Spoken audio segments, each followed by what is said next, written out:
Welcome back to our discussion of the kidneys, or renal physiology. In this second of the series of two, we're going to consider reabsorption, secretion, excretion, and then finally micturition, the urination reflex. So we begin with this slide discussing reabsorption. You may hear me use the term resorption. Might be a bit dated, but anyway, it comes out every now and then. It means reabsorption. So the principles governing the tubular reabsorption of solutes and water is what we're considering here. And we start first with the sodium, and we're going to consider it having been pushed into the filtrate, or generated with the filtrate at the same time, and we want to bring it back into the extracellular fluid compartment so it can return to the plasma. So the first step, of course, is the reabsorption from the renal tubule by active transport. So there's active transport that occurs by proteins on both of these membranes, the apical membrane that faces the tubule and the basal membrane of these epithelial cells that face the extracellular fluid. Second method is an electrochemical gradient that will drive the anions down their concentration gradient, and of course favored by the charges. The water will move by osmosis following the solutes, so if you expend energy to move sodium, you're going to bring water with it, is the point to be made here. And the concentrations of other solutes increase as the fluid volume in the lumen decreases, and the permeable solutes are reabsorbed, therefore, by diffusion. So if you simply actively pull one ion and others are passing down their electrochemical gradient, and they draw water with it, then they, as you proceed through the tubule, you get greater and greater concentrations of these others that can passively then diffuse down their concentration gradient. This transepithelial transport, will be responsible for getting substances across both the apical and the basolateral membrane, as I said, but there's also a paracellular pathway between the cells, or parallel to the cells, and the substances will somehow pass through the junction between the two adjacent cells. So these are shown here. This, of course, is the paracellular route here, and then the transcellular through the cell. So there is a intercellular junctional complex here that is permeable to these substances. Well, now we can consider sodium reabsorption in the proximal tubule itself. So the sodium enters through the membrane proteins, moving down its electrochemical gradient. So we see all the sodiums here in the filtrate and other positively charged molecules.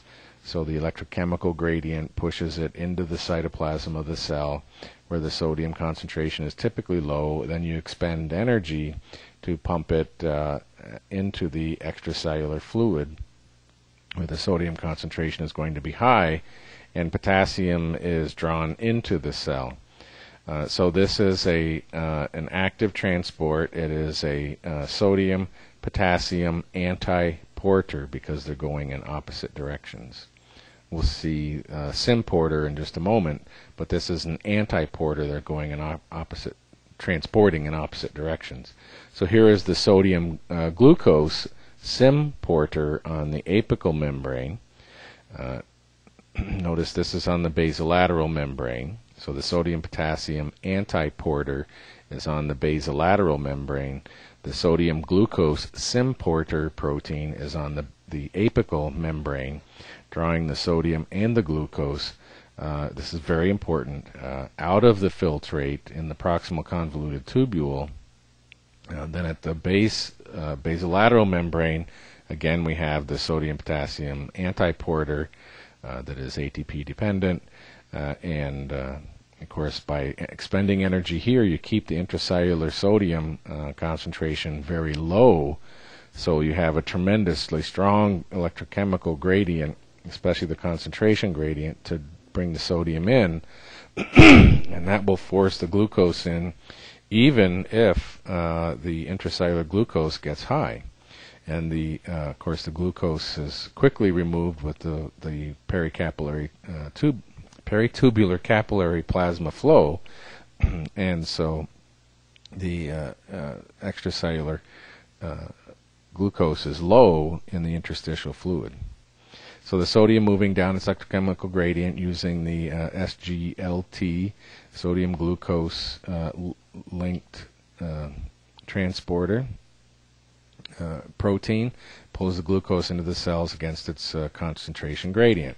So it's the expenditure of the ATP here to move the sodium out of the basolateral membrane that is creating the potential energy for the sodium to draw in the glucose against its concentration gradient. So it's very, very important to understand that.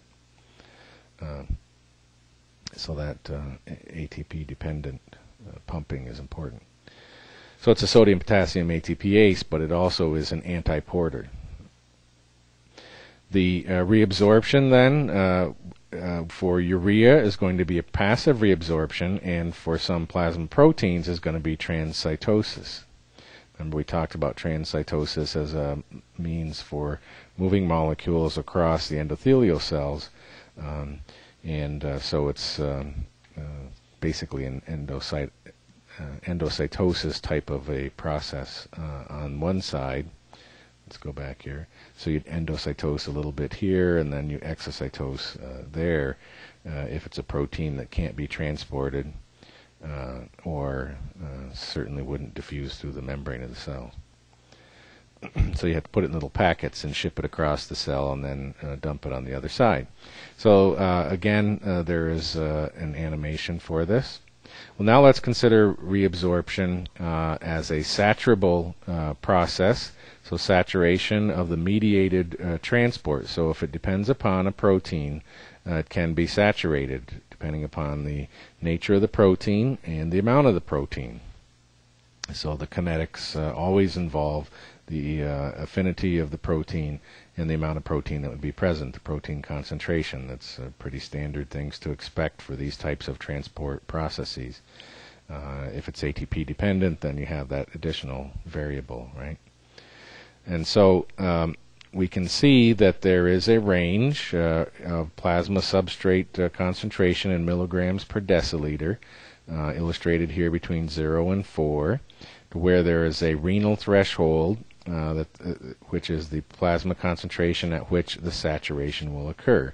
So this is just a theoretical one.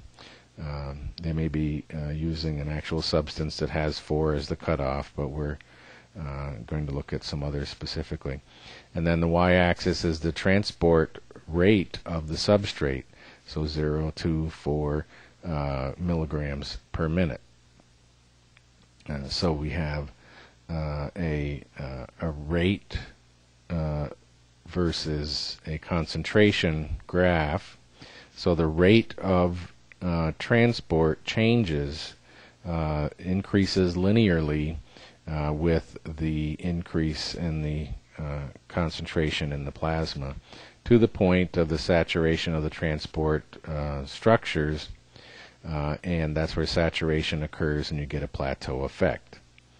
So we'll see what this means is that after this concentration, any remaining amount that doesn't get transported because of saturation stays in the urine.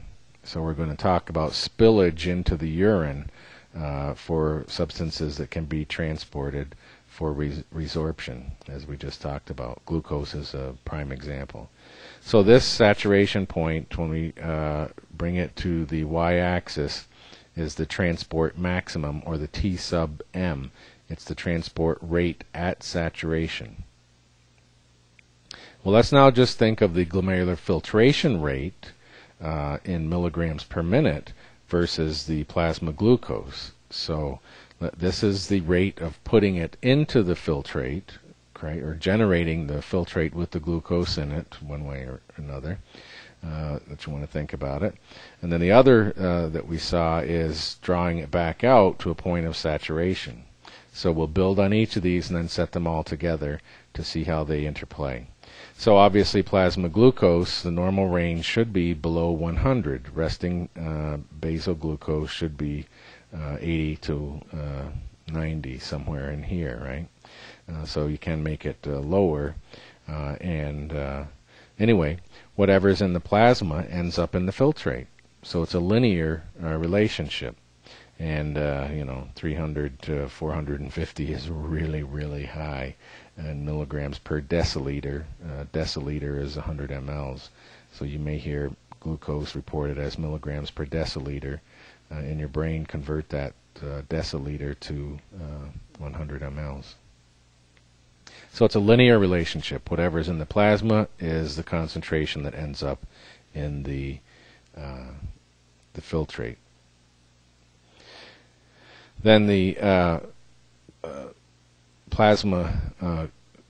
the glucose transport graph is shown here. So it is linear from 0 to 300, and at about a concentration of 300 milligrams per deciliter of plasma glucose, you reach the maximum transport rate, which is about 375 milligrams per minute. So at the threshold plasma concentration, what is the T sub m, or the maximum reabsorption rate for glucose? 375. And what are the units? Milligrams per minute. So these are the ways to think about these things. And that's the cutoff. From this point on, you cannot reabsorb any more of the glucose from the filtrate. So what doesn't get reabsorbed ends up in the urine. So if somebody shows up with positive glucose dipstick test in the urine, this means that their plasma glucose is at least greater than at least or greater than 300 milligrams per deciliter. Pretty high. The renal threshold is the term for that plasma concentration at which the excretion rate of glucose begins to appear or increase, and it is a linear phenomenon as well. And so we can see from 300 to 500-600 milligrams per deciliter plasma glucose concentration, we get the appearance in the urine at this rate in milligrams per minute. So now if we put all of them together, we can see that we have a parallel slope of the filtration rate and the excretion rate of the glucose, and they are offset at the renal threshold of 300 milligrams per deciliter of the plasma glucose, which is also the point of deviation of the reabsorption rate at the T sub m, the 375 milligrams per minute, to where transport rate plateaus. So after that, of course, that's any excess glucose stays within the urine, and we see it as an excretion. Now let's think of the secretion actively contributing to the filtrate beyond the glomerulus. The glomerulus is a passive filtration process. Secretion is typically an active process that is going to contribute to the urine pretty much. What you dump here, you're probably not going to bring back in. So it's a transfer of molecules from the extracellular fluid surrounding the peritubular capillaries, I got it right that time, and the tubules themselves. So the peritubular interstitial fluid is what we're talking about here, where the basolateral membrane picks it up, and then the apical membrane puts it into the lumen of the nephron. So this is important in the homeostatic regulation of potassium and hydrogen ion, obviously pH, and they're an electrolyte. And it's responsible for increasing the secretion of substances such that you will enhance the excretion properties of the nephron itself beyond the glomerulus, as we had said. It is a competitive process, and we'll see, for example, the penicillin is involved in that, and probenecid is another example. So here then we want to think of excretion, as we said originally, as filtration, the total amount of filtrate that you produce, minus what you reabsorb, and then you add to it the secretion. It works better without the attempt at the tax analogy, right? So the clearance then is something a bit different. It's the rate at which a solute disappears from the body by excretion or by metabolism. So if you change it into another molecule, you no longer see it as that molecule, so it has been cleared, right? So if it's metabolized from an active to an inactive form, it is no longer present as an active form. It has been cleared from the system. If it ends up in the urine, whether it's inactivated or active form, it's gone and it's no longer in the system to have effects. Remember, the clearance, quite often we are thinking about environmental contaminants. That includes everything, medicines that we take, supplements, anything that really isn't part of a nutrient. But also any type of metabolite that the body generates will be cleared. It'll be contributed to the plasma and removed from the plasma back to our wash tub, our bathtub example, the faucet putting it in, and the kidneys is the drain pulling it out. So it works all together for the clearance. Except we add this thing to it. Whatever comes in the faucet can be changed within the bathtub into something else, and it has been cleared essentially as well. But even though it's metabolized, ultimately you got to pee it out, right? To be general about it there. So it is a non-invasive way to measure glomerular filtration rate too, conveniently. And inulin and creatinine are used to measure the glomerular filtration rate. So let's think about inulin clearance in this slide and see that it is actually equal to glomerular filtration rate.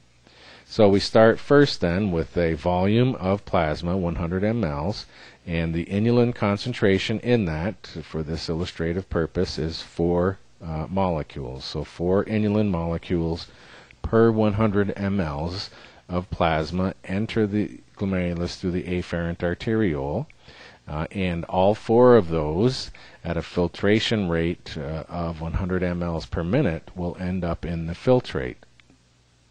Then, because 0% of inulin is reabsorbed, then the 100 mLs of fluid, nearly all of it, may come back in to the plasma, but the 4 molecules of inulin will be gone.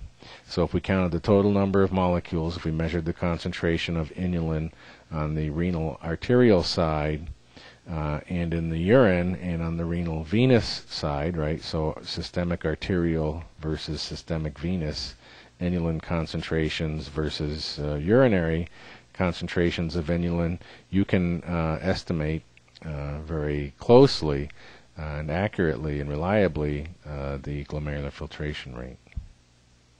So 100% of the inulin is excreted, and the inulin clearance then would be 100 mLs per minute, which turns out to be the glomerular filtration rate. So the glomerular filtration rate can be thought of in a range of terms to go through an algebraic manipulation, basically, to say that glomerular filtration rate equals the inulin clearance rate. So if we think of the filtered load of X, how much was filtered, it is basically the concentration of that substance in the plasma times the glomerular filtration rate. So concentration, milligrams per ml, and filtration rate is mLs per minute, then you've got milligrams per minute, right? The filtered load of inulin equals the excretion rate of inulin.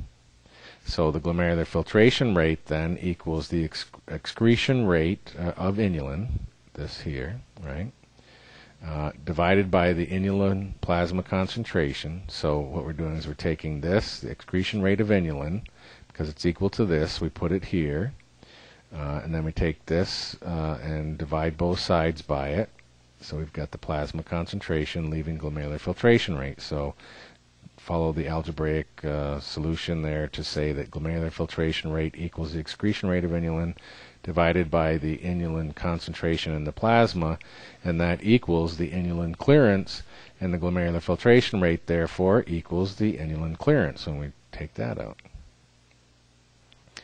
So the that's algebraic solution of word equations. So it gets kind of tricky in physiology when you are working with word equations versus variable equations. If you assigned a variable to all of these and then use the units, it would look different as they show it in the textbook. So you should be able to solve these types of problems algebraically, either in the word sense or in the mathematical formula sense, where these would be all acronyms and variables as shown in the text. Anyway, let's think about the renal handling of solutes. So in the left column we have for any molecule X that is freely filtered at the glomerulus, the renal handling of that X molecule is, so with filtration greater than excretion, the net reabsorption of X will occur. Right? So if you filter more than what you find in the urine, then you must be reabsorbing some. Excretion is greater than filtration. So if you're finding more in the urine than what could have been in the renal arterial blood to filter into the filtrate, then you have a net secretion. So there's something contributing after the glomerulus that gets more out of the plasma than what could have happened at the filtration. So remember, the blood flowing through the glomerulus is not always there long enough for everything to be filtered out of it. So it's not a 100%. Remember, it's just 20% of the volume that escapes as the filtrate, if you want to think of it that way, under normal average basal conditions. So if the excretion is greater than what had been filtered, then you've got to have an active process after the glomerulus, and that is secretion. The filtration and excretion are the same. If they are equal, then there's no net resorption or secretion. Right? So if there's zero secretion, then there's no reabsorption either. Right? But if there's a little bit of secretion, then it is counterbalanced by the amount of reabsorption to keep these two in balance of what is filtered and what is excreted. So the clearance of X is less than inulin clearance, then there is a net reabsorption of X.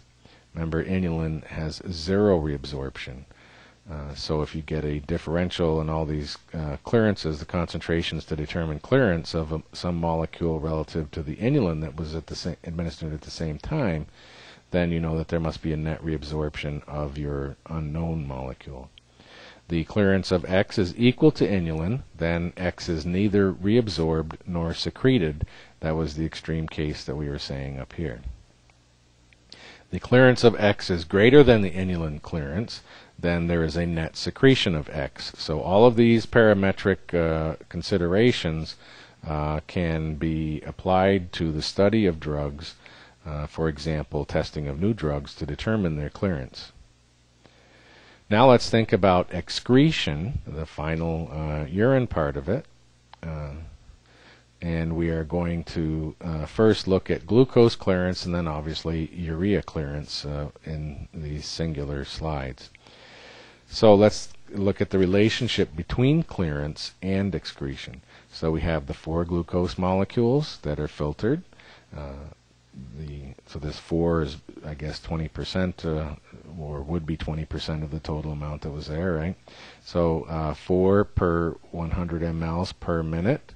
And of course, no glucose would be in the urine under normal conditions, so zero excretion, so you must have 100% glucose reabsorption. So the glucose clearance is 0 mLs per minute. So the clearance depends on the renal handling of the solute. With urea, on the other hand, 50% of the urea is excreted, so the capabilities and the time for flowing through the renal tubule to allow the diffusion for reabsorption is insufficient to get a 100% reabsorption. So only about half of it is reabsorbed. So we see that 4 exit within the 100 mLs per minute, and in the tubular system 2 get back in and 2 are lost in the urine. So the urea clearance is half of the glomerular filtration rate, 50 mLs per minute. For penicillin, we're going to have secretion contributed to it. So there's 4 penicillin molecules that end up in the filtrate, and by the time we get to the urine, because of secretion being contributed at different points in the tubule and 0 reabsorption, then you have more penicillin excreted than was actually filtered. So in other words, in 1 unit volume, they're showing our original 4 here, but actually more would be within that unit volume in the urine, so that you'd have greater concentration of solute penicillin in a unit volume in the tubule versus what you would have here in the afferent arteriole. So their illustration kind of falls apart there. Some of these greens should be in there, but they're just using that block to show that the fluid is reabsorbed, but not the solute, but not the the solvent, but not the solute. I keep getting those reversed, sorry. Now let's then make our final consideration for the final outlet of all of this, the micturition or urination process. So the storage of urine, of course, is in the bladder, and it is in a relaxed filling state in this case, and we know that there's smooth muscle lining the middle layer, so the inner layer is endothelium, an epithelial lining, transitional epithelium, if you happen to know that, and then there's a smooth muscle layer, and then there's an outer connective tissue layer. It's not a capsule, but there is a lot of collagenous connective tissue called an adventitia on the outside of this to connect it and hold it in place inside our pelvis. We are thinking of the smooth muscle in this case, where it is being stretched when the urine is coming in and filling it, and of course it's going to have autonomic innervation. Other anatomical things to consider are a smooth muscle sphincter right at the junction of the urinary bladder with the first part of the urethra, and then just at the at another location in females right close to the exit, and of course in males at the base of the penis, is the external urethral sphincter that is skeletal muscle. This is the one that we can control.